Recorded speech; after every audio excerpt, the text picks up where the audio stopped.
नमस्कार दोस्तों, स्वागत है आपका मेरे चैनल कॉमिक्स लाइफ में।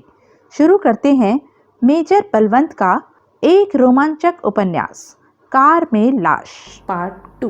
प्रभात और रंजीत बड़ी व्याकुलता से चड्डा के वापस लौटने का इंतजार कर रहे थे। उनकी निगाहें रह रहकर हॉल के बाहरी द्वार की ओर घूम जाती थी। आखिर इंतजार की घड़ियां खत्म हुई और चड्डा हॉल में दाखिल हुआ। उसने पत्र की 3 फोटोस्टेट कॉपियां रंजीत के हाथ में थमा दी और वापस लौट गया। रंजीत ने बड़ी शीघ्रता से एक कॉपी को मेज पर फैलाया और उस कागज से मिलान करने लगा जिस पर एक कविता लिखी हुई थी। जितेंद्र के कथनानुसार वह कविता खुद आराधना ने लिखी थी। लगभग 20 मिनट तक रंजीत दोनों कागजों पर लिखे एक एक अक्षर को मिलाता रहा। फिर पूरे विश्वास से बोला, यह पत्र आराधना ने नहीं लिखा है। Are you sure? प्रभात ने पूछा। Yes, 100% sure. एक नज़र में देखने से ऐसा लगता है जैसे दोनों कागजों की लिखावट एक है, लेकिन ध्यान से देखने पर पता चल जाता है कि दोनों लिखावट 2 अलग अलग व्यक्तियों की है। मुझे दिखाओ जरा। रंजीत ने दोनों कागज प्रभात की ओर बढ़ा दिए। प्रभात कुछ देर तक बड़े ध्यान से दोनों कागजों को देखता रहा। फिर रंजीत से सहमत होते हुए बोला, तुम्हारा विचार एकदम ठीक है। दोनों कागजों पर 2 अलग अलग व्यक्तियों की लिखाई है। इसका मतलब समझते हो? एकदम सीधा मतलब है। पत्र आराधना ने लिखा ही नहीं था। आराधना के नाम से किसी और ने झूठा पत्र लिखा है और वह झूठा पत्र लिखने वाला कातिल के सिवा और कोई नहीं हो सकता। रंजीत बोला, यू आर राइट। कातिल को किसी तरह यह पता चल गया था कि जितेंद्र साहब ने आराधना और किशोर को रंगे हाथों पकड़ लिया था। बस उसने जितेंद्र साहब को फंसाने के इरादे से एक बेहद शानदार प्लान बना डाला। कल उसने आराधना के नाम से एक पत्र लिखकर 10,000 रुपयों के साथ मुझे पोस्ट कर दिया। उसे विश्वास था कि आज मुझे पत्र जरूर मिल जाएगा, या फिर संभव है उसने मेरे ऑफिस पर नजर रखी हो। जब उसने देखा कि लिफाफा मुझे मिल गया है तो उसने आराधना से कांटेक्ट किया और गला घोंटकर उसकी हत्या कर डाली। उसके बाद वह माउंट रोड के मेन पार्किंग पर पहुंचा। वहां से वह जितेंद्र साहब की कार चुरा ले गया। कत्ल वाली जगह पर पहुंचकर उसने आराधना की लाश को कार की डिक्की में रखा और वापस लौटा। कार को उसने पार्किंग में यथास्थान खड़ा किया और बाद में पुलिस हेडक्वार्टर फोन करके लाश के बारे में बता दिया। तुम्हारी थ्योरी दमदार है, रंजीत ने कुछ सोचते हुए कहा। लेकिन एक बात ध्यान देने योग्य है, कत्ल 12:30 से 2:30 के बीच में हुआ और पुलिस हेडक्वार्टर में फोन 5 बजे आया। ऐसा क्यों? आखिर उस आदमी ने कार को पार्किंग में रखने के फौरन बाद फोन क्यों नहीं किया? यार, यह सवाल तो सचमुच बड़ा महत्वपूर्ण है। अगर वह उसी समय फोन कर देता तो लाश पार्किंग में ही बरामद हो जाती, और अगर तब जितेंद्र साहब यह कहते कि इन्हें लाश के बारे में कुछ नहीं मालूम था तो तुम हरगिज इनकी बात का यकीन न करते। लेकिन अब मामला उल्टा है, क्योंकि इन्होंने खुद पुलिस हेडक्वार्टर फोन करके कत्ल की सूचना दी थी। मान लो इस दशा में इन्हें कत्ल के इल्जाम में गिरफ्तार करके इन पर मुकदमा चलाया जाता है तो एक बार तो जज के मस्तिष्क में भी यह बात आएगी कि यदि कत्ल इन्होंने किया था तो पुलिस को कत्ल की सूचना क्यों दी? लाश को इन्होंने ठिकाने क्यों नहीं लगा दिया? ठीक कहते हो तुम, रंजीत बोला। वैसे कातिल कोई भी हो, इस बात में जरा भी संदेह नहीं कि उसके आराधना से गहरे संबंध थे। ऐसा कैसे सोचा तुमने? प्रभात ने दिलचस्पी और उत्सुकता से पूछा। देखो, आराधना को 1 बजे बोलगा रेस्टोरेंट पहुंचना था जितेंद्र साहब के साथ लंच लेने के लिए, लेकिन वह वहां नहीं पहुंची। इसका साफ मतलब है कि उसे ऐन वक्त पर कहीं और से बुलावा आ गया था और वह लंच का प्रोग्राम कैंसिल करके वहां चली गई जहां से बुलावा आया था। वह बुलावा कातिल का था। आराधना को सपने में भी उम्मीद नहीं थी कि जिसने उसे बुलाया है वह उसका कत्ल कर सकता है। इससे साफ जाहिर है कि आराधना के उस व्यक्ति से बड़े गहरे संबंध थे। तुम्हारा विचार ठीक हो सकता है, वह व्यक्ति जरूर किशोर होगा। तभी जितेंद्र बोल पड़ा, 100% किशोर होगा। आपका क्या ख्याल है? आराधना किशोर के बुलावे पर उससे मिलने चल पड़ी होगी?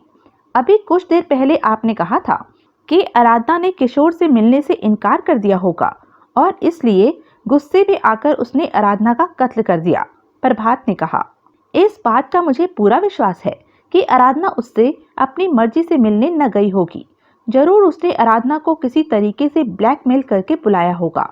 जब आराधना उसके पास पहुंची होगी तो उसने आराधना के सामने कोई उल्टी सीधी शर्त रखी होगी और आराधना के इनकार करने पर उसने आराधना का कत्ल कर दिया होगा। जितेंद्र ने अपना अनुमान प्रकट किया। किशोर के अलावा कोई और व्यक्ति जो आराधना का कत्ल कर सकता हो? रंजीत ने पूछा। जी नहीं, कोई नहीं, जहां तक मेरा ख्याल है। ठीक है, रंजीत उठ खड़ा हुआ। मैं स्टेनोग्राफर को भेजता हूँ, आप अपना पूरा बयान लिखवा दीजिए। जी, बहुत अच्छा, जितेंद्र ने सिर हिलाया। प्रभात भी उठ खड़ा हुआ। रंजीत के साथ वह बाहर की ओर चल पड़ा। मिस्टर प्रभात, तभी जितेंद्र ने पीछे से आवाज लगाई। 1 मिनट। कहिए, प्रभात ने रुककर कहा। आप आराधना के हत्यारे का पता लगाइए, मैं आपको मुंह मांगी फीस दूंगा। फीस मुझे मिल चुकी है मिस्टर जितेंद्र, वह तो आराधना की तरफ से थी। कल ही आपके ऑफिस में मेरी ओर से 10,000 का चेक पहुंच जाएगा। मिस्टर जितेंद्र, आपकी ओर से मुझे फीस मिले या ना मिले, आराधना के कातिल की तलाश में मैं एड़ी चोटी का पसीना एक कर दूंगा। थैंक यू प्रभात साहब, जितेंद्र ने कृतज्ञ स्वर में कहा। Thank you very much. Prabhat और रंजीत सीढ़ियां उतरकर नीचे आए। रंजीत पुलिस स्टेनोग्राफर को कुछ आवश्यक निर्देश देने लगा। कुछ देर बाद प्रभात के निकट आकर वह बोला, पत्र के साथ जो 10,000 रुपए थे वह मुझे दे दो। क्यों दे दूं? प्रभात बोला, वह मेरी फीस है। उन रुपयों की मदद से शायद पत्र लिखने वाले तक पहुंचने में कुछ मदद मिले। लेकिन प्रभात ने कुछ कहना चाहा। मरो मत, रंजीत ने उसे टोका। केस खत्म होने पर तुम्हें तुम्हारे रुपए वापस मिल जाएंगे। ठीक है, मैं तुम्हें रुपए दे दूंगा, तुम मुझे पत्र की एक कॉपी दे दो। क्या करोगे उसका? उसकी मदद से कातिल तक पहुंचने की कोशिश करूंगा, प्रभात ने कहा। ओके, ये लो। रंजीत ने पत्र की एक कॉपी प्रभात को सौंप दी। प्रभात ने अपनी जेब में हाथ डालकर भूरे रंग का वह लिफाफा निकाला जिसमें नोटों की गड्डी थी। मैं समझता हूँ, लिफाफा रंजीत को सौंपते हुए वह बोला, मेरी अब यहाँ कोई ज़रूरत नहीं है, मुझे यहाँ से 9-2-11 हो जाना चाहिए। बिल्कुल ठीक समझते हो तुम, रंजीत मुस्कुराया। रंजीत से हाथ मिलाकर प्रभात अपनी मोटरसाइकिल की ओर बढ़ गया। मोटरसाइकिल स्टार्ट करके वह बंगले से बाहर निकला और एक और चल पड़ा। मोटरसाइकिल की गति काफी तेज थी। कुछ देर बाद मोटरसाइकिल गौतम खन्ना के फ्लैट के सामने आकर रुकी। फ्लैट के दरवाजे पर पहुंचकर प्रभात ने घंटी बजाई और द्वार खुलने की प्रतीक्षा करने लगा। सुषमा ने दरवाजा खोला। क्या मैं अंदर आ सकता हूँ? प्रभात ने शालीन स्वर में पूछा। जी हाँ, आइए। सुषमा एक और हट गई। प्रभात फ्लैट में प्रविष्ट हुआ। गौतम खन्ना ड्राइंग रूम में ही मौजूद था। वह इंडियन एक्सप्रेस पढ़ रहा था। प्रभात को देखते ही उसने इंडियन एक्सप्रेस एक और फेंका और झुंझलाए स्वर में बोला, तुम फिर आ गए? जी हाँ, मैं फिर आ गया, प्रभात ने शांत स्वर में कहा, आपको एक बुरी खबर सुनाने के लिए। बुरी खबर? गौतम खन्ना ने सशंक स्वर में पूछा। कैसी बुरी खबर? बताता हूँ, पहले बैठ तो जाऊं, क्योंकि आप तो बैठने के लिए कहने से रहे। दोपहर को भी मुझे बेशर्मों की तरह बिना किसी के कहे बैठना पड़ा था। अपनी बात समाप्त करके प्रभात गौतम खन्ना के सामने बैठा और फिर बोला, अब वह बुरी खबर भी सुन लीजिए। कहीं आराधना को तो कुछ नहीं हो गया? सुषमा ने शंकित स्वर में पूछा। उसकी आवाज में भय और थरथराहट का समावेश था। आपका अनुमान सही है। आज दोपहर में किसी समय आराधना का कत्ल हो गया। किसी ने बड़ी बेदर्दी से उसका गला घोंट दिया, प्रभात ने शांत और गंभीर स्वर में बताया। नहीं, यह नहीं हो सकता, यह असंभव है। सुषमा के मुख से भर्राया स्वर निकला और आंखों से टप टप करके आंसू गिरने लगे। अगले ही क्षण वह दोनों हाथों में मुंह छुपाकर फूट फूट कर रो पड़ी। प्रभात कुछ क्षण तक द्रवित नेत्रों से सुषमा को देखता रहा। फिर उसने अपनी निगाहें गौतम खन्ना की ओर घुमाई। गौतम खन्ना के मुख पर गम और उदासी के भाव थे, जिन्हें छुपाने का वह असफल प्रयत्न कर रहा था। आंसुओं को रोकने की कोशिश कर रहा था। मिस्टर खन्ना, प्रभात ने घृणा भरी दृष्टि से गौतम खन्ना को देखते हुए कहा, आपकी इच्छा पूरी हुई। आप चाहते थे कि आपकी बेटी कल की मरती आज मर जाए, और वह सचमुच मर गई। अब बताइए, इस खुशी में मिठाई कब खिला रहे हैं? गौतम खन्ना के मुख पर छाए दुख के बादल और गहरे हो गए। उसके होठ कुछ कहने के लिए फड़फड़ाए और आंखें छलछला उठी। खन्ना साहब, आपकी आंखों में आंसू ही है ना? नहीं नहीं, ऐसा कैसे हो सकता है? जरूर आपकी आंखों में कंकड़ वगैरह पड़ गया होगा। प्रभात के स्वर में व्यंग और कड़वाहट का समावेश था। गौतम खन्ना की आंखों से आंसुओं की धारा फूट पड़ी। आंसू उसके गमगीन चेहरे को भिगोने लगे। खन्ना साहब, औलाद माँ बाप के प्रति बुरी हो सकती है, लेकिन माँ बाप औलाद का बुरा नहीं चाहते। औलाद के प्रति मन में कोई दुर्भावना नहीं रखते। फिर आप अपनी बेटी के प्रति इतने कठोर क्यों हो उठे? अपनी बेटी की मौत की कामना करते हुए आपका कलेजा क्यों नहीं कांपा? उसकी हरकतों ने मुझे उसके प्रति कठोर बना दिया था। गौतम खन्ना भरे गले से बोला। मैंने उसकी मौत के बारे में जो कुछ कहा था, सिर्फ जुबान से कहा था। वह आवाज़ मेरे दिल की आवाज़ नहीं थी। मैंने उसे बड़े लाड प्यार से पाला था। दुनिया की हर खुशी दी थी मैंने उसे, लेकिन उसने कभी मेरी परवाह नहीं की।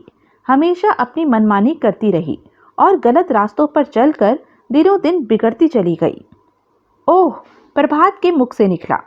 गौतम खन्ना कुछ क्षण तक गमगीन मुद्रा बनाए बैठा रहा, फिर आगे कहने लगा। जब मैंने देखा कि वह दिनों दिन बिगड़ती चली जा रही है, तो उसे सुधारने का मुझे सिर्फ एक रास्ता नजर आया कि मैं उसकी शादी कर दूं। मैंने सोचा शादी के बाद वह सुधर जाएगी। तभी जितेंद्र ने मेरे पास आकर आराधना से शादी करने की इच्छा प्रकट की। मुझे भला क्या इतराज हो सकता था? जितेंद्र जवान, खूबसूरत और स्वस्थ ही नहीं था, करोड़ों की दौलत का स्वामी भी था। मैंने झट से शादी के लिए हाँ कर दी। जब मैंने आराधना को यह बात बताई तो वह कहने लगी कि वह अभी शादी नहीं करना चाहती। जब मैंने उसे समझाया कि ऐसा पति उसे चिराग लेकर ढूंढने से भी न मिलेगा, वह एक अच्छा आदमी ही नहीं, करोड़ों की दौलत का मालिक भी है, वह उसके साथ बड़े सुख से रहेगी, तब वह मेरी बात मान गई। मैंने झटपट उसकी शादी कर दी और यह सोचकर संतुष्ट हो गया कि अब वह सुधर जाएगी, किसी गैर मर्द से कोई संबंध नहीं रखेगी। लेकिन यह मेरा भ्रम था, वह नहीं सुधरी थी। मुझे उड़ती उड़ती खबरें मिला करती थी कि अभी भी वह पुराने ढर्रे पर ही चल रही थी। अपने पुराने दोस्तों से वह मिला जुला करती थी। यह सब जानकर मैं खून के घूंट पीकर रह जाया करता था। कुछ महीने पहले मुझे मालूम हुआ कि वह किशोर से मिलती जुलती है और उस पर रुपए पैसे भी लुटाती है। यह जानते ही मैं आराधना के पास पहुंचा। मैंने उसे समझाया कि उसका ऐसा करना उसके विवाहित जीवन के लिए ठीक नहीं है, लेकिन उसने कब मेरी बात मानी थी जो इस बार मानती? उसने मेरी बात नहीं मानी। शादीशुदा होते हुए भी गैर मर्द से संबंध रखा। उसका नतीजा तुम्हारे सामने है। अब तुम ही बताओ, ऐसी बेटी के प्रति न कठोर न होता तो और क्या करता? गौतम खन्ना खामोश होकर आंसू पोंछने लगा। सुषमा का रोना बंद हो चुका था। अब वह सिर्फ हौले हौले सिसकियां ले रही थी। तो अब आपका क्या इरादा है? प्रभात ने एक दृष्टि सुषमा पर डालने के बाद गौतम खन्ना से पूछा। आप अपनी बेटी के हत्यारे की गिरफ्तारी में कानून की मदद करेंगे या नहीं? जरूर करूंगा। जब तक वह जीवित थी मेरे सोचने का नजरिया कुछ और था, लेकिन अब जबकि वह मर चुकी है, मैं चाहूंगा उसका हत्यारा जल्द से जल्द फांसी के फंदे तक पहुंच जाए। बेटा, तुम उसके हत्यारे को गिरफ्तार करके जेल पहुंचाओ। इस काम की जो तुम्हारी फीस होगी मैं दूंगा। फीस की फिक्र मत कीजिए, फीस मुझे मिल चुकी है, प्रभात ने कहा। मिल चुकी है? गौतम खन्ना के मुख से हैरान स्वर निकला। किससे? या तो आराधना से या फिर उस व्यक्ति से जिसने मुझे आराधना के नाम से पत्र लिखा था। मैं समझा नहीं, गौतम खन्ना ने उलझनपूर्ण स्वर में कहा। सुषमा भी नजरें उठाकर प्रश्नात्मक निगाहों से प्रभात को देखने लगी। दोपहर को मैंने जिस पत्र का जिक्र किया था, उस पत्र के साथ 10,000 रुपए भी थे, प्रभात ने समझाया। मिस्टर प्रभात, तभी सुषमा बोल पड़ी। दोपहर को आपने कहा था कि आपको आराधना का लिखा पत्र मिला है, लेकिन अभी आप यह कह रहे हैं कि या तो पत्र आराधना ने लिखा है या फिर किसी अन्य व्यक्ति ने आराधना के नाम से लिखा है। इसका क्या मतलब है? जब मैंने दोपहर को पत्र का जिक्र किया था, तब मुझे पूरा विश्वास था कि पत्र आराधना ने ही लिखा था, लेकिन बाद में कुछ ऐसे तथ्य सामने आए जिन्होंने मुझे संदेह में डाल दिया। लेकिन कोई और भला आराधना के नाम से पत्र क्यों लिखेगा? जितेंद्र कपूर को फंसाने के इरादे से? क्या मतलब? सुषमा चौंकी। देखिए, यह भी तो हो सकता है कि वह पत्र खुद आराधना के कातिल ने लिखा हो। क्यों? ताकि उसकी ओर किसी का ध्यान न जाए। पुलिस उस पत्र की वजह से जितेंद्र को कातिल मान ले और उसे फांसी पर चढ़ाने का सामान एकत्रित करने लगे। प्रभात ने बात साफ की। यानी इस बात की भी संभावना है कि कत्ल जितेंद्र ने किया हो? गौतम खन्ना ने पूछ लिया। जी हाँ, और मेरा ख्याल है आप यह हरगिज नहीं चाहेंगे कि निर्दोष होने की दशा में भी कानून जितेंद्र को ही सजा दे। हाँ, मैं यह हरगिज नहीं चाहूंगा। मैं तो यह चाहूंगा कि पुलिस आराधना के हत्यारे को फांसी पर चढ़ाए, चाहे वह जितेंद्र हो या कोई और। गौतम खन्ना ने कहा। तो ठीक है, आप लोग मेरी मदद कीजिए ताकि कातिल तक पहुंच सकूं। मैं तुम्हारी मदद जरूर करूंगा।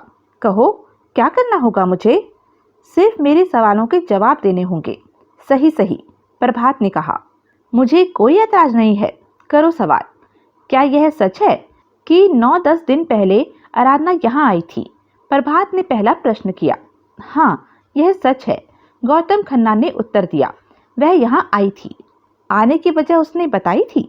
हाँ, उसने कहा था कि उसका जितेंद्र से झगड़ा हो गया था और वह जितेंद्र से गुस्सा होकर आई थी। लेकिन शाम को जब जितेंद्र आया तो मुझे पता चला कि आराधना ने झूठ बोला था। असल में वह जितेंद्र से डर कर आई थी, क्योंकि... इतना कहकर गौतम खन्ना एक क्षण के लिए हिचकिचाया और फिर बोला, क्योंकि जितेंद्र ने आराधना और किशोर को एक साथ रंगे हाथों पकड़ लिया था। जितेंद्र आपके घर किस लिए आया था? आराधना को घर ले जाने के लिए। यह उसकी महानता थी कि किशोर और आराधना को आपत्तिजनक स्थिति में देख लेने के बाद भी उसने आराधना को माफ कर दिया था। फिर आराधना जितेंद्र के साथ जाने को तैयार ही नहीं हो रही थी।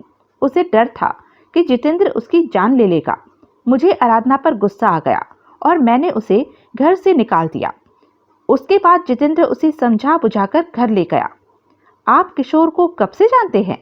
पिछले 2 साल से, जब से मैंने उसे अपनी फर्म का मैनेजर बनाया था। अरे, प्रभात तनिक चौंका। तो क्या किशोर आपकी फर्म का मैनेजर है? है नहीं, था। आपने उसे अपनी फर्म में मैनेजर की नौकरी दी थी। इसका साफ मतलब है कि आप उसे अच्छा आदमी समझते थे।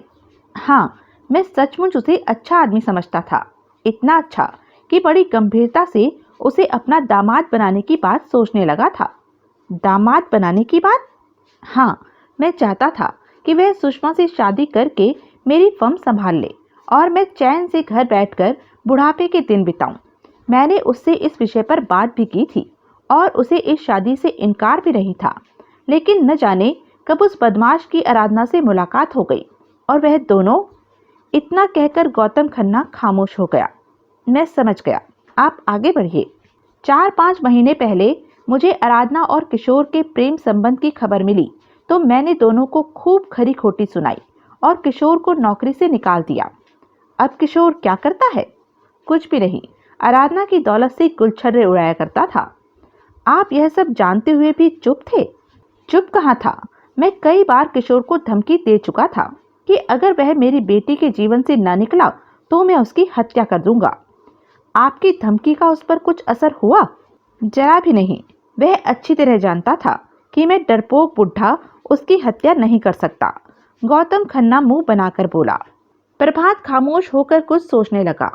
कुछ देर बाद उसने पूछा, आपका क्या ख्याल है, क्या आराधना का कत्ल जितेंद्र ने ही किया होगा? हालात तो उसी की ओर संकेत कर रहे हैं। गौतम खन्ना तनिक हिचकिचाकर बोला। लेकिन उसने तो आराधना को माफ कर दिया था। आराधना को माफ करते वक्त उसने आराधना से भी तो कोई यह अपेक्षा की होगी कि आराधना भविष्य में किशोर से कोई संबंध नहीं रखेगी, वह एक आदर्श पत्नी बनकर दिखाएगी। यानी आप यह कहना चाहते हैं कि रंगे हाथों पकड़े जाने के बाद भी आराधना ने किशोर से मिलना जुलना नहीं छोड़ा था? ऐसा मेरा ख्याल है। मैं आराधना की नस नस से परिचित हूँ। जब उसने कभी अपने बाप का कहा नहीं माना तो पति का कहा क्या मानती? उसने किशोर से मिलना जुलना न छोड़ा होगा, अपनी आदतें न सुधारी होगी और मजबूर होकर जितेंद्र को उसकी हत्या करनी पड़ी होगी। कोई और व्यक्ति जो आराधना की हत्या कर सकता हो? प्रभात ने पूछा। ऐसा कोई व्यक्ति मेरी नज़र में नहीं है। किशोर के बारे में आपका क्या ख्याल है? क्या वह आराधना का कत्ल नहीं कर सकता? वह भला आराधना का कत्ल क्यों करेगा? गौतम खन्ना ने हैरान स्वर में पूछा। हो सकता है आराधना सचमुच सुधर गई हो, उसने किशोर से मिलना जुलना छोड़ दिया हो और इसी बात पर नाराज होकर किशोर ने उसका कत्ल कर दिया हो। अरे, गौतम खन्ना चौंक कर बोला, इस पॉइंट पर तो मैंने सोचा ही नहीं था। यानी यह संभव है? हाँ, यह संभव है। और अगर यह सच है तो जहां मुझे इस बात का संतोष होगा कि मेरी बेटी अपने जीवन के अंतिम दिनों में सुधर गई थी, वहां मुझे इस बात की खुशी भी होगी कि वह कमीना किशोर फांसी चढ़ने जा रहा है। सुषमा जी, प्रभात सुषमा से संबोधित हुआ। आपको किसी पर संदेह है? जी नहीं, सुषमा बोली। प्रभात ने हुंकारी भरी और फिर पूछा, आपके पास आराधना के हाथ का लिखा कोई नोट है? उसके हाथ की लिखी ढेरों चीजें यहाँ है, सुषमा ने बताया। उसके हाथ का लिखा कोई कागज ले आइए। सुषमा उठकर भीतर चली गई। कुछ देर बाद वह लौटी तो उसके हाथ में एक कागज था। कागज उसने प्रभात के हाथ में थमा दिया और सोफे पर जा बैठी। प्रभात ने अपनी जेब से पत्र की कॉपी निकाली और कागज पर लिखी इबारत से मिलान करने लगा। कुछ देर बाद वह इस नतीजे पर पहुंचा कि दोपहर को उसे जो पत्र मिला था वह आराधना के हाथ का लिखा नहीं था। खन्ना साहब, वह बोला, मुझे जो पत्र मिला था वह आराधना का लिखा नहीं है। इसका साफ मतलब है, गौतम खन्ना ने बड़ी शीघ्रता से कहा, कि किसी ने जितेंद्र को फंसाने के इरादे से वह पत्र लिखा था और इस बात का मुझे पूरा विश्वास है कि वह व्यक्ति किशोर के अलावा कोई और नहीं हो सकता।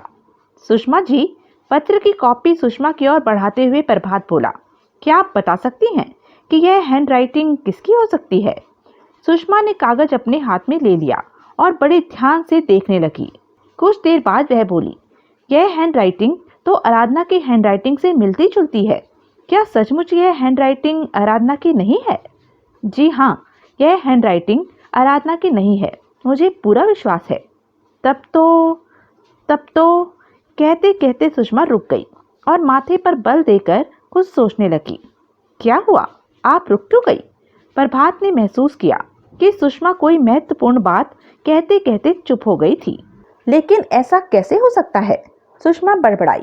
नहीं, ऐसा नहीं हो सकता। प्रेमा भला ऐसा पत्र क्यों लिखेगी? क्या मतलब? प्रभात चौंका। देखिए, आपको जो कुछ कहना है साफ साफ कहिए। आराधना अक्सर जिक्र किया करती थी कि उसकी हैंडराइटिंग प्रेमा की हैंडराइटिंग से काफी मिलती जुलती है। बाद में मैंने भी यह बात महसूस की थी। जब मैंने दोनों के लिखे हुए नोट्स का मिलान किया तो पाया कि सचमुच उनकी हैंडराइटिंग में काफी समानता थी। यानी आप यह कहना चाहती हैं कि आराधना का यह पत्र प्रेमा ने लिखा था? प्रभात ने सुषमा के चेहरे पर नजरें टिकाकर पूछा। जी नहीं, मैं यह नहीं कहना चाहती, सुषमा ने इनकार में सिर हिलाकर कहा। फिर आप क्या कहना चाहती हैं?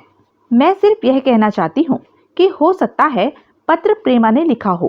पूरे विश्वास से मैं कुछ भी नहीं कह सकती। और फिर सवाल यह पैदा होता है कि प्रेमा ऐसा क्यों करेगी? ना ही उसकी आराधना से कोई दुश्मनी थी कि वह आराधना का कत्ल करती, और ना ही उसकी मेरे जीजा जितेंद्र से कोई दुश्मनी है कि वह उन्हें फंसाने की कोशिश करे। आपके घर में प्रेमा के हाथ का लिखा कोई कागज है? प्रभात ने पूछा। पता नहीं, शायद हो शायद ना हो। कत्ल से संबंधित कोई और खास बात जो आप लोग मुझे बताना चाहते हो? जी नहीं, गौतम खन्ना और सुषमा के मुख से एक साथ निकला। प्रभात कुछ देर तक बड़ी गंभीरता से सोच विचार में डूबा रहा, फिर उठ खड़ा हुआ। अच्छा खन्ना साहब, इजाजत दीजिए, जरूरत पड़ी तो फिर हाजिर होऊंगा। गौतम खन्ना का अभिवादन करके प्रभात वहां से विदा हो गया। प्रभात ने मोटरसाइकिल पार्क की और सड़क पार करके किशोर के फ्लैट के दरवाजे पर पहुंचा। चौखट पर लगी घंटी उसने बजाई और उस ओर निगाह दौड़ाई जहां दोपहर के समय बूट पॉलिश वाला लड़का बैठा था। उस समय लड़का वहां नहीं था। तभी दरवाजा खुला। प्रभात ने निगाह घुमाकर देखा। द्वार खोलने वाला किशोर चावला ही था। आइए प्रभात साहब। प्रभात पर नजर पड़ते ही किशोर बोला, कहिए, आराधना का कुछ पता चला? पहले आप बताइए, आप उसे ढूंढने गए थे या नहीं? प्रभात ने एक कुर्सी खींचकर बैठते हुए कहा। अजी पूछिए मत साहब, उसकी तलाश में मैंने सारा शहर छान मारा। अभी कुछ मिनट पहले तो लौटा हूँ। किशोर ने एक जोरदार अंगड़ाई लेकर कहा। न जाने प्रभात को क्यों ऐसा लगा कि कि किशोर झूठ बोल रहा है। वह आराधना की तलाश में कहीं नहीं गया था। प्रभात ने 2 सिगरेट सुलगाई और एक सिगरेट किशोर को पेश करने के बाद पूछा, आप आराधना के घर गए थे? जी नहीं, लेकिन 5 बजे के करीब मैंने जितेंद्र के बंगले पर फोन किया था। उस समय ना तो आराधना बंगले में थी और ना ही जितेंद्र।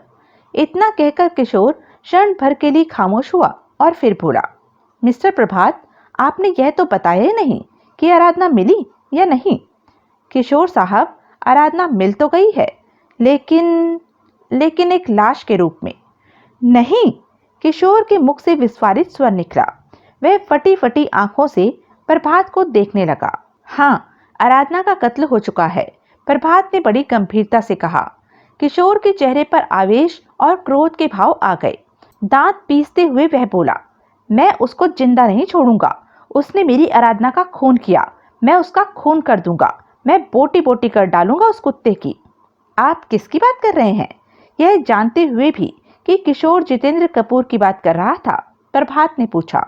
उसी कुत्ते के पिल्ले की, जिसका नाम जितेंद्र कपूर है। मैं उसे यूं खिला खिला कर मारूंगा जैसे बिल्ली चूहे को खिला खिला कर मारती है। मैं? श्रीमान जी, ज्यादा ताव मत खाइए, प्रभात ने उसे टोक दिया। क्या पता जितेंद्र ने आराधना का कत्ल ना किया हो, किसी और ने किया हो। और कौन करेगा? और किसी को क्या पड़ी है आराधना का कत्ल करने की? कत्ल जितेंद्र नहीं किया है, उसके सिवा और कोई कत्ल कर ही नहीं सकता। और फिर आपने ही तो कहा था कि आपको आराधना का एक पत्र मिला था, जिसमें उसने यह संदेह प्रकट किया था कि जितेंद्र उसका कत्ल करना चाहता है। किशोर साहब, वह पत्र आराधना के हाथ का लिखा नहीं है, किसी और ने आराधना के नाम से वह पत्र लिखा है। यह क्या कह रहे हैं आप? किशोर हकलाए स्वर में बोला, मैं बिल्कुल ठीक कह रहा हूँ। आपके पास आराधना का लिखा कोई नोट है? जी हाँ, मेरे पास उसके लिखे कई प्रेम पत्र हैं। इतना कहकर वह उठा और भीतरी कमरे में जा घुसा। कुछ क्षण बाद जब वह लौटा तो उसके हाथ में चॉकलेट का एक डिब्बा था। प्रभात के सामने बैठकर उसने डिब्बा खोला। डिब्बे में कई अंतर्देशीय पत्र, लिफाफे और पोस्टकार्ड थे। एक अंतर्देशीय पत्र उठाकर किशोर ने प्रभात की ओर बढ़ाया। तभी प्रभात की नजर डिब्बे में मौजूद सबसे ऊपर वाले अंतर्देशीय पत्र पर पड़ी। अंतर्देशीय पत्र का वह हिस्सा नजर आ रहा था जिस पर लिखा था प्रेषक का नाम और पता। प्रभात ने पढ़ा। प्रेषक का नाम और पता के ठीक नीचे लिखा था प्रेमा मेहरा। तो क्या वह पत्र प्रेमा ने लिखा था? प्रभात ने सोचा। लेकिन प्रेमा किशोर को क्यों पत्र लिखेगी? उसका किशोर से क्या संबंध हो सकता है?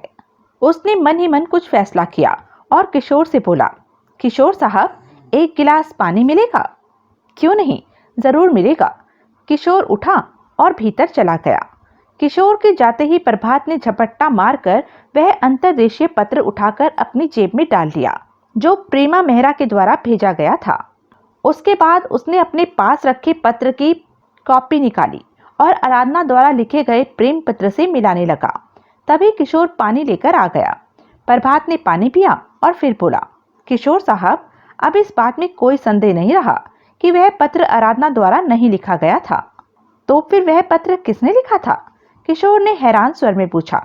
शायद कातिल ने, जितेंद्र को फंसाने के इरादे से। प्रभात गंभीर स्वर में बोला, आप कुछ भी कहिए, लेकिन मुझे पूरा विश्वास है कि कत्ल जितेंद्र ने ही किया है। और मुझे इस बात का भी विश्वास है कि अब वह मेरा कत्ल करने की कोशिश करेगा। क्यों? क्योंकि उसे मालूम हो गया था कि मेरे और आराधना के बीच अनैतिक संबंध थे। किशोर ने कहा। यह बात उसे कब मालूम हुई थी? यही कोई 10 दिन पहले, यानी उस दिन जिस दिन आप आराधना के साथ जितेंद्र के दत्ता लेन वाले बंगले में थे। जी हाँ, किशोर ने कहा और फिर चौंक कर उसने पूछा, लेकिन यह आपको कैसे मालूम हुआ? बस हो गया। हाँ, तो आप आराधना के साथ उसके बेडरूम में लेटे हुए उसे किस कर रहे थे कि तभी एकाएक वहां जितेंद्र आ गया था, ठीक? जी हाँ, लेकिन आपको यह सब किसने बताया? किशोर ने होठ चबाते हुए पूछा। जितेंद्र ने। ओह, किशोर के मुख से निकला। किशोर को देखते ही आप उसे धक्का देकर वहां से भाग निकले, ठीक? भागता नहीं तो और क्या करता? उस वक्त वहां ठहरना खतरे से खाली नहीं था। कैसे प्रेमी हैं आप? भागते समय आपको आराधना का ख्याल नहीं आया? आखिर आप पर जो खतरा था वही खतरा आराधना पर भी तो था। क्या आपको यह नहीं सोचा कि जितेंद्र आराधना का कत्ल कर सकता था? मुझे उस समय कुछ भी नहीं सूझा था। मैं इतना डरा और घबराया हुआ था कि उस समय बस भागने का ख्याल मेरे मन में था। चलिए मान लिया, अब जरा यह बताइए, अगर आप जितेंद्र की जगह होते तो क्या करते? मैं उसी समय अपनी पत्नी का खून कर देता, किशोर ने तनिक हिचकिचाकर कहा। लेकिन जितेंद्र ने ऐसा नहीं किया।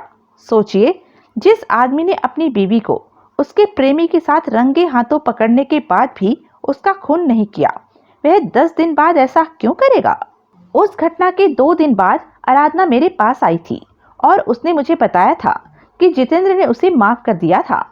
हो सकता है जितेंद्र को यह मालूम हो गया हो कि आराधना ने मुझसे मिलना जुलना नहीं छोड़ा था और गुस्से में आकर उसने आराधना का कत्ल कर दिया हो। मान लिया कि ऐसा हो सकता है, लेकिन यह भी तो हो सकता है कि ऐसा नहीं हुआ हो। यह भी तो हो सकता है कि कातिल कोई और हो। क्या आप बता सकते हैं कि उस दशा में कातिल कौन हो सकता है? आराधना का बाप गौतम खन्ना हो सकता है, उसकी छोटी बहन सुषमा हो सकती है, या फिर प्रेमा मेहरा हो सकती।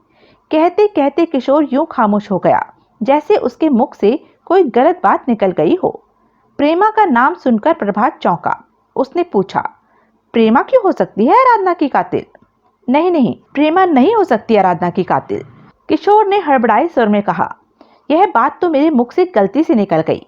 प्रेमा तो आराधना की पक्की सहेली है, वह आराधना का खून कैसे कर सकती है? फिर भी ऐसी गलत बात आपके मुख से कैसे निकल गई? प्रभात के स्वर में संदेह था। बस निकल गई, जुबान ही तो है, फिसल गई, किशोर ने कंधे उचकाकर कहा। ठीक है साहब। अच्छा, कम से कम इतना तो बता दीजिए कि गौतम खन्ना के पास अपनी बेटी के कत्ल की क्या वजह थी? बहुत बड़ी वजह थी। यह कि आराधना शादीशुदा होते हुए भी एक गैर मर्द से संबंध रखे हुए थी। उस बुढ़े ने कई बार मुझे धमकी दी थी कि अगर मैंने आराधना से मिलना जुलना न छोड़ा तो वह हम दोनों का खून कर देगा। यानी अगर गौतम खन्ना ने अपनी धमकी पूरी की है तो आराधना के बाद आपकी बारी है। अरे, वह बुढ़ा मेरा क्या बिगाड़ेगा? साले की गर्दन मरोड़कर गंदे नाले में फेंक दूंगा। आए तो जरा मेरे सामने, किशोर ने घृणा भरे स्वर में कहा। बड़े बहादुर हैं आप। अच्छा, यह बताइए, आपको सुषमा पर क्यों संदेह है? किशोर कुछ देर तक चेहरे पर हिचकिचाहट और दुविधा के भाव लिए बैठा रहा, फिर कहने लगा, गौतम खन्ना मेरी शादी सुषमा से करना चाहता था। मुझे शादी से कोई इनकार नहीं था, सुषमा को भी नहीं था। एक दिन मैं गौतम खन्ना के घर गया और वहां मेरी मुलाकात सुषमा से हुई। सुषमा ने मुझे देखा और मुझसे मोहब्बत करने लगी। लेकिन आपको उससे कोई मोहब्बत नहीं थी। आप तो उससे इसलिए शादी करना चाहते थे क्योंकि उसका बाप एक पैसे वाला आदमी था। प्रभात ने उसे टोक दिया। किशोर ने नाराजगी के भाव से प्रभात की ओर देखा और फिर बोला, ऐसा कोई खास पैसे वाला नहीं है गौतम खन्ना। 6-8 लाख की मिल्कियत होगी उसकी, बस। ठीक है, आगे बढ़िए। एक दिन सुषमा मुझे आराधना से मिलाने ले गई। आराधना का हुस्न देखते ही मैं उसका दीवाना हो गया और मजे की बात यह थी कि आराधना भी मुझ पर मर मिटी थी। अगले ही दिन उसने मुझे डांस और डिनर के लिए इनवाइट किया। उसके बाद सिलसिला चल निकला और हम दोनों एक दूसरे से मोहब्बत करने लगे। यानी आप लाखों में खेलने वाली लड़की को छोड़कर करोड़ों में खेलने वाली औरत से मोहब्बत का नाटक करने लगे। किशोर ने जलती निगाहों से प्रभात को घूरा और फिर बोला, कहीं आप यह तो नहीं कहना चाह रहे हैं कि मैंने दौलत के लालच में उन दोनों से मोहब्बत की थी? फिलहाल मैं कुछ नहीं कहना चाहूंगा, आप अपनी कहानी आगे बढ़ाइए। हाँ, तो जब गौतम खन्ना और सुषमा को मेरे और आराधना के संबंध के बारे में मालूम हुआ तो उन दोनों ने हमें काफी समझाया बुझाया, लेकिन हम दोनों तो प्यार में अंधे थे। किसी के समझाने बुझाने का हम पर क्या असर होने वाला था? हम दोनों ने उनकी बात पर ध्यान नहीं दिया। सुषमा ने मुझे सही रास्ते पर लाने की बहुत कोशिश की और एक दिन निराश होकर बोली कि अगर मैं उससे शादी नहीं करूंगा तो वह आराधना का कत्ल करके मुझसे बदला लेगी। यानी इस संभावना से इनकार नहीं किया जा सकता कि सुषमा ने आराधना का कत्ल करके अपना कहा पूरा किया हो। जी हाँ, इस संभावना से इनकार नहीं किया जा सकता, किशोर ने कहा। किशोर साहब, जिस तरह से आप जितेंद्र, सुषमा और गौतम खन्ना पर संदेह प्रकट कर रहे हैं, ठीक उसी तरह वे लोग भी आप पर संदेह कर रहे हैं। प्रभात ने शांत स्वर में कहा। क्या? किशोर बुरी तरह से चौंक पड़ा। यानी उन लोगों का ख्याल है कि आराधना का कत्ल मैंने किया है? जी हाँ, बिना वजह? वजह उन्होंने बताई है। क्या वजह बताई है उन्होंने? किशोर ने शंकित स्वर में पूछा। उसके मुख पर घबराहट के भाव थे। उनका कहना है कि 10 दिन पहले वाली घटना के बाद से आराधना ने आपसे संबंध तोड़ लिए थे और आपने गुस्से में आकर आराधना का कत्ल कर दिया। ये सरासर झूठ है। आराधना ने मुझसे संबंध नहीं तोड़ा था। उस घटना के बाद भी वह कई बार मुझसे मिली थी। आज दोपहर को भी उसे मेरे साथ लंच लेना था। लंच का प्रोग्राम क्यों कैंसिल हुआ, यह मैं आपको दोपहर को ही बता चुका हूँ। पुलिस आपसे बहुत जल्द कांटेक्ट करेगी, आपसे ढेरों बेसिर पैर के सवाल करेगी। प्रभात ने जैसे उसे धमकी दी। करेगी तो करे, जब मैंने कुछ किया ही नहीं है तो क्यों डरूं? किशोर ने बड़ी लापरवाही से कहा। मान लीजिए पुलिस आपसे पूछती है कि आप 12:30 से 2:30 के दौरान कहाँ थे, तो आप क्या जवाब देंगे? वही जो सच है। मैं कहूँगा, जनाब, उस समय मैं घर में था। और अगर पुलिस पूछती है कि आप लगभग 5 बजे कहाँ थे, तो आपका क्या जवाब होगा? मेरा जवाब होगा, भाई साहब, मैं उस समय आराधना की तलाश में शहर में भटक रहा था। अच्छा, एक बात बताइए, लगभग 5 बजे क्या आप जितेंद्र के ऑफिस के आसपास थे? प्रभात ने पूछा। जी नहीं, मैं तो उसके ऑफिस के पास फटका भी नहीं। किशोर बोला। आराधना की तलाश में आप दत्ता लेन वाले बंगले में गए थे? जी नहीं, मैं बंगले में तो नहीं गया था, लेकिन मैंने 2 बार वहां फोन किया था। जब फोन नहीं उठाया गया तो मैं समझ गया कि वहां कोई नहीं है। प्रभात खामोश होकर कुछ सोचने लगा। कुछ देर बाद वह उठ खड़ा हुआ और चलते हुए बोला। अच्छा किशोर साहब, अब इजाजत दीजिए। सहयोग का बहुत बहुत शुक्रिया। अपनी बात समाप्त करके प्रभात किशोर के फ्लैट से बाहर हो गया। घृणित षड्यंत्र। किशोर के फ्लैट से निकलकर प्रभात रिंग रोड पर स्थित पंचशील रेस्तरां पहुंचा। बार में जाकर उसने 2 पैक विस्की पी और फिर डिनर के लिए जा बैठा। मेनू देखकर उसने डिनर का ऑर्डर दिया और जेब से वह अंतर्देशीय पत्र निकाल लिया जो वह किशोर के फ्लैट से चुरा लाया था। पत्र के ऊपर आराधना का नाम और पता लिखा था। तो यह पत्र प्रेमा ने आराधना को लिखा था, किशोर को नहीं, प्रभात ने सोचा। उसने पत्र को खोला और पढ़ने लगा। पत्र पर 15 दिन पहले की तारीख थी। पत्र यूं था। आराधना, मैं मां बनने वाली हूँ। यह तुम्हारे घृणित षड्यंत्र का नतीजा है। अगर तुमने मुझे इस मुसीबत से छुटकारा न दिलाया तो मैं तुम्हारा खून कर दूंगी। प्रेमा। इस छोटे से पत्र ने प्रभात को गहरी उलझन में डाल दिया।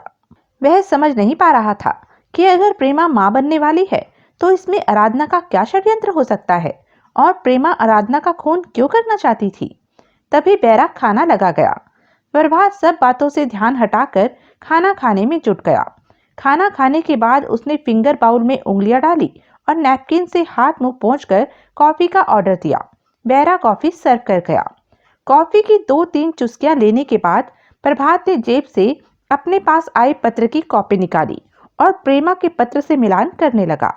कॉफी खत्म करने के बाद भी वह लगभग 10 मिनट तक बड़े गौर से पत्रों का मिलान करता रहा, लेकिन किसी नतीजे पर न पहुंच सका। वैसे इस बात से उसे इनकार नहीं था कि दोनों हैंडराइटिंग्स काफी मिलती जुलती थी। उसने प्रेमा से मिलकर बात करने का फैसला किया और उठ खड़ा हुआ। बिल चुकाकर वह रेस्टोरेंट से बाहर आया। अपनी मोटरसाइकिल पर सवार होकर वह प्रेमा के फ्लैट की ओर चल पड़ा। प्रेमा के फ्लैट पहुंचने पर प्रभात की मुलाकात प्रेमा की मां से हुई। राकेश और प्रेमा घर पर नहीं थे। प्रेमा की मां ने बताया कि आराधना की मृत्यु की खबर पाकर प्रेमा आराधना के घर गई थी। प्रभात वहां से विदा हुआ और जितेंद्र कपूर के बंगले पहुंचा। वहां संवेदना प्रकट करने वालों की अच्छी खासी भीड़ इकट्ठी हो चुकी थी।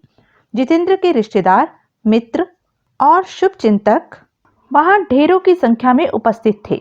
भीतर कहीं से औरतों के रोने की आवाजें भी आ रही थी। हॉल में केवल मर्द थे। उनमें जितेंद्र और गौतम खन्ना भी थे। जैसे ही जितेंद्र की नजर प्रभात पर पड़ी, वह अपने स्थान से उठकर प्रभात के निकट पहुंचा। मिस्टर जितेंद्र कपूर। जितेंद्र के कुछ कहने के पहले ही प्रभात बोल पड़ा। मैं आराधना की सहेली प्रेमा से मिलने आया हूँ। मुझे उससे कुछ बात करनी है। मैं उसके घर गया था। उसकी माँ ने बताया वह यहाँ आई हुई है। हाँ, वह यही है, आप बैठिए, मैं अभी उसे खबर करता हूँ, जितेंद्र ने कहा और भीतर की ओर बढ़ चला। अगर आप किसी एकांत कमरे में हमारी मुलाकात का प्रबंध करा दें तो बड़ा अच्छा हो, प्रभात ने अनुरोध भरे स्वर में कहा। इसमें क्या मुश्किल है, आइए मेरे साथ। प्रभात जितेंद्र के साथ चल पड़ा। प्रभात को एक कमरे में छोड़कर जितेंद्र चला गया। प्रभात ने एक सिगरेट सुलगाई और पलंग पर बैठकर प्रेमा की प्रतीक्षा करने लगा। कुछ देर बाद प्रेमा कमरे में प्रविष्ट हुई। क्या बात है भाई साहब, प्रेमा ने आते ही पूछा। आपने मुझे यहाँ क्यों बुलवाया? क्योंकि मुझे तुमसे कुछ बात करनी है, प्रभात बोला। लेकिन तुम्हारी भलाई इसी में है कि वह बात किसी और के कान में ना पड़े। मैं समझी नहीं। दरवाजा बंद कर दो और मेरे पास आकर बैठो, तुम्हें सब कुछ समझाता हूँ, प्रभात ने सिगरेट के टुकड़े को ऐश ट्रे में ठूंसते हुए कहा। प्रेमा ने उलझन भरी दृष्टि से प्रभात को देखा और फिर दरवाजा बंद करके एक कुर्सी पर जा बैठी। उसके बाद वह बोली, अब कहिए क्या बात है? प्रेमा, तुम मेरे दोस्त की बहन हो और मैंने तुम्हें हमेशा अपनी बहन समझा है। इतना कहकर प्रभात खामोश हो गया और आगे बात करने के लिए शब्द तलाशने लगा। प्रभात को हिचकिचाहट में पड़ा देखकर प्रेमा बोली, भाई साहब, मैंने भी आपको हमेशा अपना बड़ा भाई समझा है, अतः आप जो कुछ कहना चाहते हैं निसंकोच कह जाइए, हिचकिचाइए मत। प्रभात ने मुख से कुछ नहीं कहा। अपनी जेब से अंतर्देशीय पत्र निकालकर प्रेमा की ओर बढ़ा दिया। प्रेमा ने पत्र हाथ में लेकर खोला और फिर उसका मुख एकदम विवर्ण हो गया। उसकी नजरें झुककर फर्श पर जा टिकी। प्रेमा, प्रभात ने उसके मन के भावों को पढ़ने की कोशिश करते हुए पूछा, क्या यह सच है कि तुम मां बनने वाली हो? प्रेमा काफी देर तक कोई जवाब न दे सकी। अंत में बड़ी मुश्किल से उसने कहा, भाई साहब, मैंने अबॉर्शन करा दिया है। प्रेमा, तुम तो ऐसी लड़की नहीं थी, फिर ऐसी नौबत कैसे आई? आराधना ने मेरे साथ धोखा किया था, मुझे एक षड्यंत्र का शिकार बनाकर खराब किया था, प्रेमा ने दुखी स्वर में बताया। आराधना ने तुम्हें खराब किया था? प्रभात ने हैरत से पूछा। यह कैसे हो सकता है? खराब तो मुझे किसी मर्द ने किया था, लेकिन उसमें हाथ आराधना का था। क्या तुम मुझे पूरी बात बताओगी? पहले आप बताइए कि आपको यह पत्र कहाँ से मिला? प्रेमा ने पूछा। यह पत्र मुझे किशोर के फ्लैट से मिला है। प्रेमा की आंखें सहसा भयानक रूप से लाल हो गई। वह बड़बड़ाई, तो मेरा शक ठीक था, मुझे खराब करने वाला किशोर ही है। भाई साहब, मैं उसका खून कर दूंगी, आई विल किल हिम। आवेश में प्रेमा का चेहरा तमतमाकर लाल हो उठा था। क्रोध से सारा बदन थरथराने लगा था। जैसे तुमने आराधना का खून किया? प्रभात ने शांत स्वर में पूछा। प्रेमा का सारा गुस्सा हवा हो गया। वह हकलाए स्वर में बोली, यह आप क्या कह रहे हैं? मैंने आराधना का खून नहीं किया। लेकिन तुम्हारे पत्र से तो यही जाहिर होता है कि तुम्हारा इरादा आराधना का खून करने का था। मेरे पत्र से ऐसा बिल्कुल जाहिर नहीं होता है। पत्र में साफ साफ लिखा है, अगर तुमने मुझे इस मुसीबत से छुटकारा न दिलाया तो मैं तुम्हारा खून कर दूंगी। उसने मुझे मुसीबत से छुटकारा दिला दिया था, इसलिए उसका खून करने का कोई सवाल ही नहीं था। इतना कहकर प्रेमा चुप हो गई। प्रभात उसे ध्यान से देखते हुए उसके आगे बोलने की प्रतीक्षा करने लगा। कुछ देर तक चेहरे पर अनेक भाव लिए वह बैठी रही। फिर किसी निर्णय पर पहुंचकर वह बोली, भाई साहब, मैं आपसे झूठ नहीं बोलूंगी। मेरा इरादा आराधना और उसके उस साथी को कत्ल करने का था जिसने मुझे खराब किया था। लेकिन मेरे ऐसा कुछ करने से पहले ही किसी और ने आराधना का कत्ल कर दिया। ठीक है, तुम मुझे पूरी बात बताओ। आपको पूरी बात बताने में मुझे कोई ऐतराज नहीं है, लेकिन पहले आप यह वादा कीजिए कि आप इस बारे में माँ या राकेश भैया से कुछ नहीं कहेंगे। प्रभात कुछ क्षण सोच विचार करता रहा, फिर बोला, ठीक है, नहीं कहूँगा।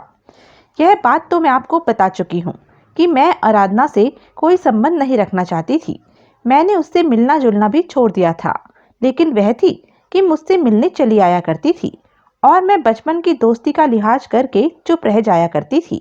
हाँ, यह बात तो मुझे बता चुकी हो। अब असली कहानी पर आओ। लगभग 3.5 महीने पुरानी बात है। प्रेमा ने कहना शुरू किया। एक दिन दोपहर के समय शॉप में आराधना का फोन आया। उसने मुझसे कहा उसे मुझसे बहुत ज़रूरी काम है, अतः मैं दत्ता लेन वाले बंगले में पहुंच जाऊं। मेरे यह कहने पर कि मैं दुकान छोड़कर नहीं आ सकती, वह अनुरोध करने लगी कि मैं सिर्फ 10 मिनट के लिए आ जाऊं, बहुत ज़रूरी काम है। मैं इनकार न कर सकी और वहां चली गई। बंगले में आराधना मौजूद थी। वह मुझसे बड़े प्यार से मिली। मेरे यह पूछने पर कि उसे मुझसे क्या ज़रूरी काम था, वह बोली, पहले कॉफ़ी पी लेते हैं, फिर बात करेंगे। बड़ी अनिच्छा से मैंने उसकी बात मान ली। वह कॉफ़ी बनाकर ले आई। कॉफ़ी पीने के तुरंत बाद मेरा सिर चकराने लगा और आंखें मूंदने लगी। उसके बाद मैं कब अपने होश गंवा बैठी मुझे नहीं मालूम। जब मैं होश में आई तो मैं एक पलंग पर पड़ी हुई थी। मेरे बदन के वस्त्र एक और पड़े हुए थे और मेरी मेरी इज्जत लुट चुकी थी। अंतिम वाक्य कहते कहते प्रेमा का गला भर्रा गया और आंखों में आंसू भर आए। ओह, प्रभात के मुख से निकला। कुछ क्षण बाद वह बोला, यानी आराधना ने कॉफी में नींद या बेहोशी की दवा मिलाकर तुम्हें बेहोश कर दिया और आराधना के किसी साथी ने तुम्हारे साथ बलात्कार किया? जी हाँ, और आराधना का वह साथी जरूर किशोर रहा होगा। अच्छा, जब तुम्हें होश आया तब तुमने क्या किया? प्रभात ने पूछा। अपनी दुर्दशा पर मैं काफी देर तक रोती रही और फिर आत्महत्या का इरादा करके उठ खड़ी हुई। तो क्या आराधना और उसका साथी वहां नहीं थे? प्रभात ने पूछ लिया। जी नहीं, बंगले में उस समय मेरे अलावा और कोई नहीं था। अच्छा, फिर? मैं आत्महत्या करने का कोई आसान रास्ता तलाश कर रही थी कि मेरे मन में विचार आया कि आत्महत्या करके मैं कायरता का परिचय क्यों दूं? क्यों न मैं आराधना और उसके साथी का कत्ल करके अपनी बेइज्जती का बदला लूं। अब मेरे सामने सबसे पहला काम यह था कि मैं उस व्यक्ति का नाम पता जानूं जिसने मेरी इज्जत लूटी थी। वैसे मुझे पूरा संदेह किशोर पर था, लेकिन फिर भी मैं इस बात को पक्का कर लेना चाहती थी। मैं नहीं चाहती थी कि मेरे हाथों से कोई निर्दोष मारा जाए। मैंने आराधना से दोस्ती कायम रखकर उसके साथी का नाम जानने का फैसला किया और घर लौट गई। अगले दिन मैं आराधना से मिलने गई तो पता चला कि वह कुछ दिनों के लिए कश्मीर चली गई है। मैं आराधना के वापस लौटने का इंतजार करने लगी। पूरे 1 महीने बाद वह वापस लौटी। मैंने उसे फोन करके घर पर बुलाया। वह मेरे घर आई। अपने किए पर शर्मिंदा होकर वह मुझसे माफी मांगने लगी। मैंने उसे माफ करने का नाटक किया और उस व्यक्ति का नाम पूछा जिसने मुझे खराब किया था। आराधना ने मुझे उसका नाम नहीं बताया। वह बड़ी सफाई से उस सवाल को टाल गई। मैंने भी जोर नहीं दिया, इस डर से कि कहीं उसे किसी प्रकार का संदेह न हो जाए। कुछ देर बाद आराधना चली गई। मैं उसके साथी का नाम न जान सकी। वैसे मुझे इस बात की खुशी थी कि आराधना को इस बात का जरा भी आभास नहीं हुआ था कि मैं उसकी हत्या करने की ठान चुकी हूँ। उसके बाद कई बार मेरी आराधना से मुलाकात हुई और मैंने हर बार ढके छुपे शब्दों में उसके बलात्कारी साथी का नाम जानना चाहा, लेकिन आराधना ने मुझे कुछ नहीं बताया। इसी तरह लगभग 3 महीने बीत गए। 15 दिन पहले मुझे कुछ गड़बड़ी महसूस हुई और मैं डॉक्टर के पास पहुंची। डॉक्टर ने चेकअप करके बताया कि मैं मां बनने वाली थी। मैं सन्न रह गई। दौड़ी दौड़ी मैं आराधना के घर पहुंची तो वह घर पर नहीं मिली। मैं घंटों उसका इंतजार करती रही और फिर निराश होकर वापस लौट गई। अगली सुबह मैंने उसके घर फोन किया। उस समय भी वह घर पर नहीं थी। मुझे कुछ न सूझा तो मैंने एक पत्र लिखकर उसे पोस्ट कर दिया। वह यही पत्र था। प्रेमा ने अंतर्देशीय पत्र की ओर संकेत किया और फिर अपनी बात आगे बढ़ाई। कुछ देर बाद आराधना ने आकर मुझसे पूछा कि मैं कल घंटों उसके इंतजार में क्यों बैठी रही थी और आज मैंने उसे फोन क्यों किया था। मैंने वजह बता दी। वजह जानकर वह जरा भी परेशान नहीं हुई। उसने मुझे अबॉर्शन की सलाह दी। मेरे पास अबॉर्शन के सिवा और कोई चारा नहीं था। मैंने उसकी बात मान ली। वह मुझे एक प्राइवेट क्लिनिक में ले गई। तीसरा महीना चल रहा था, इसलिए अबॉर्शन में कोई मुश्किल नहीं हुई। मैं 24 घंटे क्लिनिक में रहकर घर लौट आई। उस घटना के बाद आराधना के प्रति मेरी नफरत और बढ़ गई। मैंने दृढ़ निश्चय कर लिया कि मैं आराधना का कत्ल जरूर जरूर जरूर करूंगी, भले ही वह मुझे अपने साथी का नाम बताए या न बताए। लेकिन वैसी नौबत आने से पहले किसी और ने आराधना का कत्ल कर दिया। तुम सच कह रही हो? प्रभात ने गंभीरता से पूछा। तुमने आराधना का कत्ल नहीं किया? यकीन कीजिए भाई साहब, मैंने आराधना का कत्ल नहीं किया। हाँ, इस बात से मुझे इनकार नहीं है कि जैसे ही मुझे कोई अच्छा मौका मिलता मैं उसका कत्ल कर देती। प्रभात को उसकी बात में सच्चाई नजर आई। उसने पूछा, आज सारी दोपहर तुम अपनी दुकान में ही थी? जी हाँ।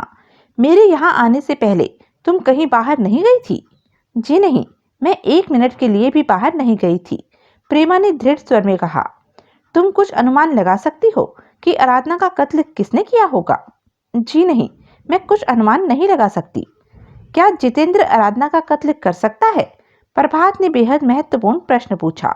प्रेमा सोच में पड़ गई। कुछ क्षण बाद वह बोली, वैसे तो जितेंद्र बहुत अच्छा आदमी है, लेकिन हो सकता है उसे आराधना और किशोर के प्रेम संबंध की खबर लग गई हो और उसने। प्रेमा ने जानबूझकर वाक्य अधूरा छोड़ दिया। यानी जितेंद्र आराधना का कत्ल कर सकता है? प्रेमा की बात समझकर प्रभात बोला, भाई साहब, ऐसी हालत में कोई भी पति अपनी पत्नी का कत्ल कर सकता है। कौन शौहर यह सहन करेगा कि उसकी बीवी किसी गैर मर्द से संबंध रखे? अच्छा, एक बात बताओ, क्या यह सच है कि सुषमा किशोर से प्यार करती थी और उन दोनों की शादी पक्की हो चुकी थी? मैं इस बारे में कुछ नहीं जानती। हो सकता है यह सच हो। आराधना ने कभी तुमसे इस विषय पर बात नहीं की थी? जी नहीं, मुझसे जब कभी उसकी मुलाकात हुई, उसने यही राग अलापा कि किशोर मेरा प्रेमी है, मुझे दिलो जान से चाहता है, मुझ पर जान देता है, वगैरह वगैरह। इससे हटकर उसने किशोर के बारे में कुछ नहीं बताया। प्रभात ने हुंकारी भरी और खामोश होकर कुछ सोचने लगा। प्रेमा कुछ देर तक प्रभात के बोलने की प्रतीक्षा करती रही। फिर उसने पूछा, भाई साहब, और कुछ पूछना है आपको? नहीं, और कुछ नहीं पूछना है। तो मैं जाऊं? हाँ, जाओ, और अगर सुषमा भीतर हो तो उसे भेज देना। अभी भेजती हूँ, कहकर प्रेमा उठ खड़ी हुई। चलने से पहले वह बोली, भाई साहब, मेरी इज्जत अब आपके हाथ में है, मेरे राज को राज ही रखिएगा।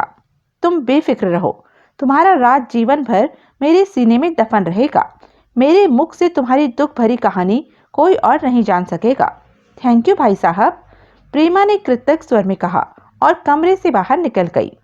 प्रभात सुषमा की प्रतीक्षा करने लगा। लगभग 5 मिनट बाद सुषमा कमरे में प्रविष्ट हुई। उसके चेहरे पर उलझन के भाव थे। आइए सुषमा जी, बैठिए, प्रभात ने सामने पड़ी हुई कुर्सी की ओर संकेत करते हुए कहा। सुषमा ने कुर्सी संभाल ली और फिर बोली, कहिए, क्यों याद किया आपने मुझे? मुझे आपसे कुछ पूछना है, प्रभात बोला। आपको जो कुछ पूछना है वह आपने शाम को ही क्यों नहीं पूछ लिया था? आपसे मिलने के बाद कुछ नई बातें सामने आई हैं और उन बातों के साथ साथ कुछ नए सवाल भी सामने आ गए हैं। यकीन कीजिए, अगर पूछताछ जरूरी नहीं होती तो इस समय मैं आपको हरगिज तंग न करता।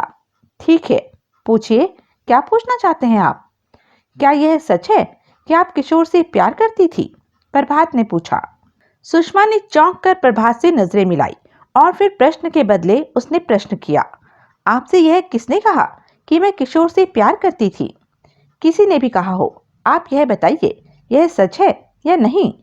जब तक आप यह नहीं बताएंगे कि आपसे यह बात किसने कही, मैं आपके सवाल का जवाब नहीं दूंगी, सुषमा जिद भरे स्वर में बोली। प्रभात कुछ क्षण तक यह विचार करता रहा कि सुषमा को किशोर का नाम बताए या नहीं। फिर किसी निर्णय पर पहुंचकर बोला, यह बात मुझे किशोर ने बताई है। किशोर ने? सुषमा के मुख से हैरत और अविश्वास भरा स्वर निकला। हाँ, और उसने यह भी कहा कि आपने उसे यह धमकी भी दी थी कि यदि वह आपसे शादी नहीं करेगा तो आप आराधना का कत्ल कर देंगी। हद दर्जे का कमीना है वह, सुषमा घृणा भरे स्वर में बोली। आप उसकी बात का यकीन मत कीजिएगा। वह आपके मन में यह बात डालना चाहता है कि आराधना का कत्ल मैंने किया है, जबकि हकीकतन ऐसा नहीं हुआ है। प्रभात ने गौर से सुषमा को देखते हुए पूछा। जी हाँ, जबकि ऐसा नहीं हुआ है, सुषमा ने एक एक शब्द पर जोर देते हुए कहा। यानी आपने आराधना का कत्ल नहीं किया? सवाल ही नहीं पैदा होता। आराधना मेरी सगी बहन थी, सुषमा बोली। यानी किशोर झूठ बोल रहा है? आपने उसे धमकी नहीं दी थी? मैंने उसे धमकी दी थी, लेकिन वह कोरी धमकी थी जो गुस्से में दी गई थी। उस पर अमल करने की बात तो मैं सपने में भी नहीं सोच सकती थी। यानी आपने उसे धमकी दी थी? मैंने कहा तो मैंने उसे गुस्से में धमकी दी थी, सुषमा ने तनिक झुंझलाकर कहा। जब आप गुस्से में धमकी दे सकती हैं तो गुस्से में खून भी कर सकती हैं। श्रीमान जी, धमकी देने में और खून करने में बहुत फर्क है। हर आदमी अपने जीवन में कभी न कभी किसी न किसी को धमकी देता है। लेकिन हर आदमी धमकी पूरी नहीं करता। अगर ऐसा होता तो दुनिया का हर आदमी कातिल या अपराधी होता, सुषमा ने तनिक रोष से कहा। प्रभात के होठों पर मुस्कान खेल गई। चलिए, मान लिया कि आपने कत्ल नहीं किया, लेकिन आप माने या न माने, यह एक सच्चाई है कि कत्ल मैंने नहीं किया। सुषमा बेहद तीव्र स्वर में बोली। ठीक है, कत्ल आपने नहीं किया है, लेकिन यह तो आप मानती है ना कि आप किशोर से प्यार करती थी। जी हाँ, मानती हूँ कि मैं उस आदमी से प्यार करती थी जो नफरत किए जाने के भी काबिल नहीं था। जिस दिन डैडी ने किशोर की तस्वीर मुझे दिखाकर यह कहा था कि वे मेरी शादी किशोर से करना चाहते हैं, उसी दिन से मैं उससे प्यार करने लगी थी। सच्चा प्यार, ऐसा प्यार जिसमें वासना के लिए कोई स्थान नहीं था। लेकिन उसे मुझसे प्यार नहीं था। वह मुझसे शादी करने के लिए इसलिए तैयार हो गया था क्योंकि उसे पूरा विश्वास था कि डैडी उसे घर दामाद बनाकर फर्म उसे सौंप देंगे। लेकिन इससे पहले कि हमारी शादी हो पाती, मेरी बेवकूफ़ी की वजह से उसकी मुलाकात आराधना से ही हो गई और वह आराधना में दिलचस्पी लेने लगा। आराधना भी उस पर जी जान से मर मिटी। जब मुझे उन दोनों के प्यार की कहानी मालूम हुई तो मैंने दोनों को अलग अलग समझाया, लेकिन उन दोनों ने मेरी बात समझने की जरा भी कोशिश नहीं की। बस एक दिन गुस्से में आकर मैंने किशोर को यह धमकी दे दी कि अगर वह मुझसे शादी नहीं करेगा तो मैं आराधना का कत्ल कर दूंगी। आपने धमकी कब दी थी? यही कोई 15 दिन पहले। लेकिन विश्वास जानिए, वह सिर्फ धमकी थी। मैं मानती हूँ कि मेरे प्यार पर डाका डालकर आराधना ने मुझे गहरी ठेस पहुंचाई थी और मैं उससे बेहद नाराज थी। लेकिन कुछ भी हो, आखिर वह मेरी बहन थी। हम दोनों की रगों में एक ही खून बह रहा था। मैं उसका कत्ल कैसे कर सकती थी? अगर मुझे कत्ल करना होता तो मैं किशोर का कत्ल करती। इतना कहकर सुषमा क्षण भर के लिए रुकी और फिर बोली, मिस्टर प्रभात, मुझे पूरा विश्वास है कि कत्ल किशोर ने किया है। जरूर आराधना ने उससे मिलना बंद कर दिया होगा और उसने गुस्से में आकर आराधना का कत्ल कर दिया। आपका कहना है कि किशोर ने आपके पिता की दौलत के लालच में आपसे शादी करने के लिए हामी भरी थी। अगर ऐसा था तो उसने आराधना में दिलचस्पी लेना क्यों शुरू की? क्योंकि आराधना करोड़ों की स्वामिनी थी। गलत, आराधना करोड़ों की स्वामिनी नहीं थी, बल्कि एक ऐसे व्यक्ति की पत्नी थी जो करोड़ों का मालिक था। एक ही बात है, मैं किशोर को जरूरत पड़ने पर 5-10 हजार से ज्यादा रकम नहीं दे सकती थी, लेकिन आराधना उसे एक मुश्त 1-2 लाख रुपए देने की हैसियत रखती थी। आराधना मुझसे ज्यादा पैसे वाली थी, मुझसे ज्यादा खूबसूरत थी, मुझसे अच्छे शरीर की मालकिन थी। फिर वह आराधना में दिलचस्पी क्यों न लेता? प्रभात अपने जिन जिन सवालों के जवाब पाना चाहता था, पा चुका था। अतः वह बोला, ठीक है, आप जा सकती हैं। सुषमा कुर्सी से उठ खड़ी हुई। चलते चलते वह बोली, मैं फिर कहती हूँ, आराधना का कातिल किशोर है। मुझ पर या किसी और पर संदेह करके आप खामखा अपना समय नष्ट करेंगे। सुषमा के जाने के बाद प्रभात भी उठा। कमरे से निकलकर वह हॉल में पहुंचा। खन्ना साहब, मातमी सूरत बनाकर बैठे गौतम खन्ना के निकट पहुंचकर वह बोला, मुझे आपसे कुछ बात करनी है। अगर आप 5 मिनट के लिए मेरे साथ नीचे चलकर बात कर लेंगे तो बड़ी मेहरबानी होगी। तुम जो बात करना चाहते हो वह मेरी बेटी के कत्ल से संबंधित है? गौतम खन्ना ने पूछा। जी हाँ, ठीक है, चलो। गौतम खन्ना उठ खड़ा हुआ और अपने जूते पहनने लगा। दोनों हॉल से बाहर निकले और सीढ़ियां उतरकर लॉन में आए। लॉन में छतरी तनी हुई थी और छतरी के नीचे कई कुर्सियां पड़ी हुई थी। दोनों एक एक कुर्सी पर जा बैठे। प्रभात ने जेब से सिगरेट का पैकेट निकाला और गौतम खन्ना से पूछा, सिगरेट? नो थैंक्स, मैं सिगरेट नहीं पीता, गौतम खन्ना ने जवाब दिया। प्रभात ने अपने लिए सिगरेट सुलगाई और एक गहरा कश लेकर बोला, खन्ना साहब, शाम को आपसे मुलाकात करने के बाद मैं किशोर से मिला था। उसने संदेह प्रकट किया है कि आराधना का कत्ल आपने किया है। क्या? गौतम खन्ना का मुख खुला का खुला रह गया। वह मुंह बाई प्रभात की ओर देखता रह गया। जी हाँ, प्रभात ने बड़े इत्मीनान से सिगरेट का कश लेते हुए कहा। उसके मन में ऐसा गंदा विचार आया कैसे कि मैं अपनी बेटी का कत्ल करूंगा, जिसे मैंने बड़े लाड प्यार से पाल पोस कर बड़ा किया था। गौतम खन्ना उत्तेजित स्वर में बोला, उस हरामजादे ने ऐसी बात सोची कैसे? उसका कहना है कि आप उसे कई बार यह धमकी दे चुके थे कि आप आराधना का कत्ल कर देंगे। झूठ, बिल्कुल झूठ। मैंने उसे कभी ऐसी धमकी नहीं दी। मैंने उसे हमेशा एक ही धमकी दी थी कि अगर उसने आराधना से मिलना न छोड़ा तो मैं उसका कत्ल कर दूंगा। यानी किशोर ने मुझसे झूठ बोला? जी हाँ, गौतम खन्ना ने दृढ़ स्वर में कहा। उसने आपसे झूठ बोला। क्यों? ताकि आप उस पर संदेह ना करें। आप मुझ पर, जितेंद्र पर या किसी और पर संदेह करके गलत रास्ते पर भटकते रहें और वह बचा रहे, उसकी ओर आपका ध्यान न जाए। यानी आपको पूरा विश्वास है कि आराधना का कत्ल किशोर ने ही किया है? गौतम खन्ना के चेहरे पर खोजपूर्ण दृष्टि डालते हुए प्रभात ने पूछा। जी हाँ, मुझे पूरा विश्वास है। आराधना ने उससे मिलने से इनकार कर दिया होगा और उसने क्रोध में आकर आराधना का कत्ल कर दिया होगा। खन्ना साहब, यह बात तो मेरी वजह से आपके दिमाग में आई है। वजह कुछ भी हो, लेकिन इस बात में दम है, यह तो आप मानेंगे ही। क्यों नहीं मानूंगा, जरूर मानूंगा। लेकिन यह जरूरी नहीं है कि कत्ल किशोर नहीं किया हो सकता है कातिल कोई और हो। कातिल कोई भी हो, आप उसे तलाश करके कानून के हवाले करें। जब तक मैं उस हत्यारे को फांसी के फंदे पर लटका नहीं देख लूंगा, मेरे मन को चैन नहीं मिलेगा। आप बेफिक्र रहिए। कातिल की तलाश में मुझसे जो बन पड़ेगा मैं करूंगा। धन्यवाद। और कुछ पूछना है आपको? जी नहीं। प्रभात ने सिगरेट के टुकड़े को एक और उछाला और कुर्सी से उठ खड़ा हुआ। गौतम खन्ना से विदा लेकर वह अपनी मोटरसाइकिल की ओर बढ़ गया। तो यह थी अब तक की कहानी। आगे की कहानी जानने के लिए बने रहें मेरे साथ। और हाँ, मेरे चैनल को लाइक, शेयर और सब्सक्राइब करना ना भूलें। और कमेंट करके ज़रूर बताएं कि यह वीडियो आपको कैसा लगा। धन्यवाद।